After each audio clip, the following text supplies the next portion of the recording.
Eu son madrileño, son de Madrid. Pois as razones que hai xa casi 4 anos mudei aquí a Ferrol, estou presubilado, quería cambiar de aire, ¿no? Entón, tiñamos, na miña familia, tiñamos unha casa que mercamos aí 14, 15 anos aquí a Ferrol, digo, vou probar se me adapto á nova vida aquí en Ferrol, bueno, vine a vivir aquí. Entón, claro, chegas a unha cidade nova, ainda non coñecía a xente, e o primeiro que pensei é, bueno, unha maneira de adaptarse é aprender a cultura e a lingua, ¿no? Somos todos españoles, todos nos entendemos ben, pero a miña curiosidade sobre todo tamén pasar o tempo, o ocio. Quería facer alguna cousa para aproveitar o tempo. Claro, eu pensei unha cosa que para min sexa doada, non quería estudiar porque xa non teño outras motivacións laborais, no? Unha cousa que para min se fose doada, entonces pensei no galego, en principio como cosa de ocio, pero claro, o problema ou a cousa é que eso de en un interese xa, non como ocio, sino de aprender a lingua e comunicarme na vosa lingua. Claro, entón, de aí hasta agora, xa apunteime á Escola Oficial de Idiomas de Ferrol, porque estive, claro, a miña idea en principio non era facer unha cosa arreglada, non?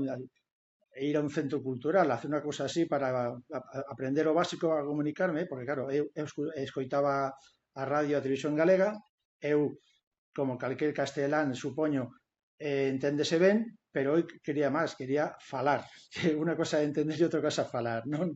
Apunteime á Escola de Idioma de Ferrol e de aí hasta agora. Xa estou en cuarto ano, en C1, como din os meus profesores, progreso adecuadamente. Entón, esa foi a historia. Ao principio foi unha cosa de curiosidade e agora é unha cosa de interese, de saber coñecer máis da lingua e da cultura. Que non só é a lingua, é cultura, porque a través da lingua apréndese moitas máis cosas. Ferrol é unha cidade onde se fala moi pouco, a verdade é que non.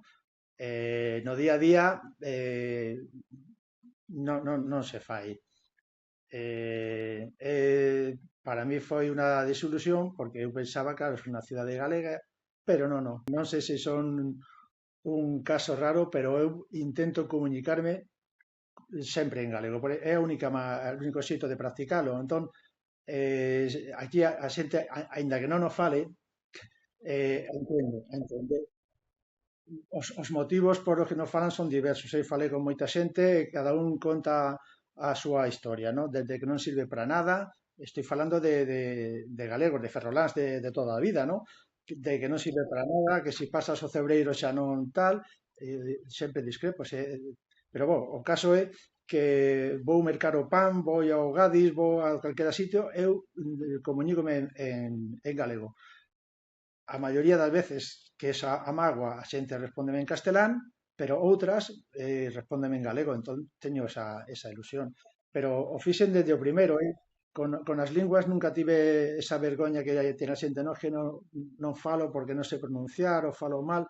Eu sempre, como digo, bótome á piscina e xa sairá. Non, o problema, o sea, aprender o básico non. O problema é, claro, que moitas cousas non son como en castelán. Costoume moito, por exemplo, os verbos compostos, que en galego non existe, eh, cambiar o chip. Cambiar o chip de non emplear, facer construcciones inventadas con verbos compostos. Costoume moito.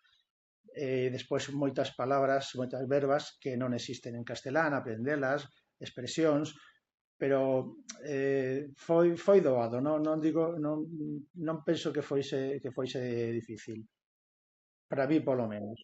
Pero claro, é unha lingua romance como o castelán, a coincidencia é unha porcentaxe moi alta, pero claro, o problema é falalo ben, que é onde estamos agora, neste nivel que estou. Pois a verdade é que a xente con a que falaba en galego sempre mostraban admiración, porque como un madrileño ven a falar galego e moito dice, se é que falas galego moito mellor que nós, non? Claro, de moitos galegos, pero claro, o problema é que eu falo un galego normalizado. A xente normal que non foi as escolas ou que estudou daquelas non fala o galego normalizado e pensan que o seu galego é peor que o meu, que é completamente incierto, non? Pero sorpréndese si sempre hai moita admiración en nese sentido, sí. Completamente, sí. En casa, normalmente, a radio que teño posta sempre é a galega, porque sempre, desde que vine aquí, sempre estás escoitando e va quedando o poso. Despois, en redes sociais, ao principio seguía algún profesor que daba clases ou cosas así. Sigo tamén en las redes un programa que non sei se programa, se chama de Digo Chegeu, que gostame moito porque son sobre todo expresiones e palabras, non? E o meu descubrimento foi a literatura, porque a verdade, teño que decilo, eu son un lector habitual, autores galego fora de aquí, conócese poucos. Agás Manuel Rivas e alguno máis famoso, pues, normalmente sigo as recomendación dos meus profesores, teño que nombrarlos se podo, Cristina Ferreño, Brais Prieto Moure, foron Cristina é a actual profesora e Brais foi en segundo ano, as súas recomendacións. Sempre empecé con cosas doadas, faciliñas, e agora pois xa leo calquera cousa. O que me chamou a atención é cando collín e li libros editados antes da normalización, que para mí sí,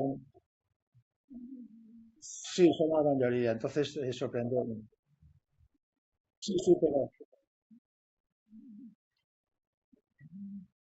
sí, sí, no, no, sí, sí, sí. Pero bueno, en eso sí teño que ter o dicionario, o rinoceronte, dicionarios, porque moitas palabras desas que aparecen en eses libros non están en el dicionario da Academia Galega. Pero bueno, eh, sí.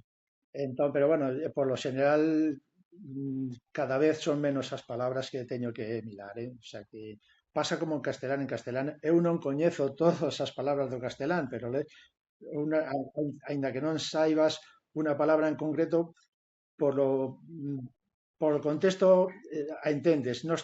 Cando lees un libro leo un libro en castelán, non estou mirando constantemente o dicionario, lees sen máis. E agora estou nese punto en galego.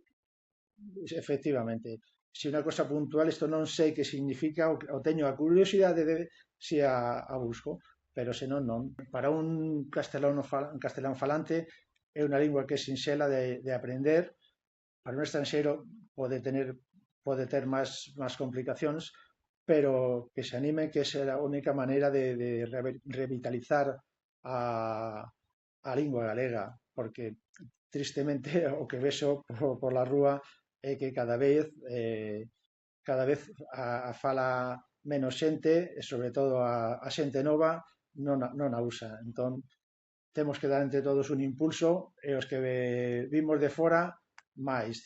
Se queremos adaptarnos, esta va a ser unha terra de acollida, como eu digo, os meus xa amigos, compañeiros de clase, del club de montaña, que xa son un galego adoptado, xa non son madrileños, son un galego adoptado. Entón, eh, o interese meu por a lingua galega creo que aportou un poquinho. Que a xente non teña medo de aprender sempre está ben. E como di o, o dito galego, tal terra andar, tal pan comer.